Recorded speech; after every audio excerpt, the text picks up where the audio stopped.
পাহাড়ি এলাকা আমার এমন ভালো সুযোগ সুবিধা নাইকে, তাছাড়া কোনো ভালো ডাক্তার এখানে ভালো মেডিকেল আশেপাশে কোনো নাই। আমরা যদি মেডিকেলে যাইতে চাই অনেক দূরে, এখানে আইসে তাহলে আমগর অনেক সুযোগ সুবিধা হয়েছে, আমরা এর জন্য অনেক খুশি। বিজিবি হবে সীমান্তের নিরাপত্তা আস্থার প্রতীক।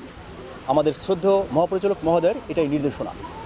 এই নির্দেশনার আলোকে আমরা শুধু নিরাপত্তার দায়িত্ব পালন করি না, বরং সীমান্তের জনগণের প্রয়োজনে আমরা যে কোনো মানবিক সাহায্যের জন্য আমরা সবসময় এগিয়ে আসি। আমাদের এই প্রচেষ্টার একটি উদ্যোগ আজকের এই মেডিকেল ক্যাম্পেইন। আজকে আমরা জামালপুর জেলার বশিরগঞ্জ উপজেলার এই সাতারনিপাড়া অঞ্চলে মেডিকেল ক্যাম্পের আয়োজন করেছি।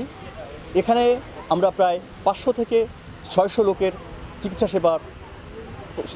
সেবা প্রদান করব।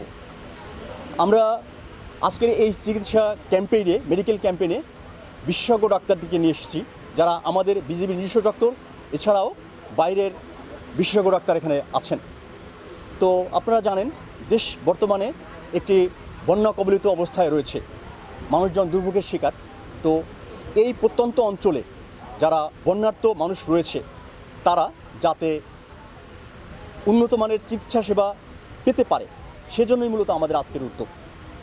তো আমি ইনশাআল্লাহ আপনাদের আশ্বস্ত করতে চাই, আমাদের এই জনকল্যাণমূলক উদ্যোগ, এই প্রচেষ্টা এটা সবসময় জারি থাকবে।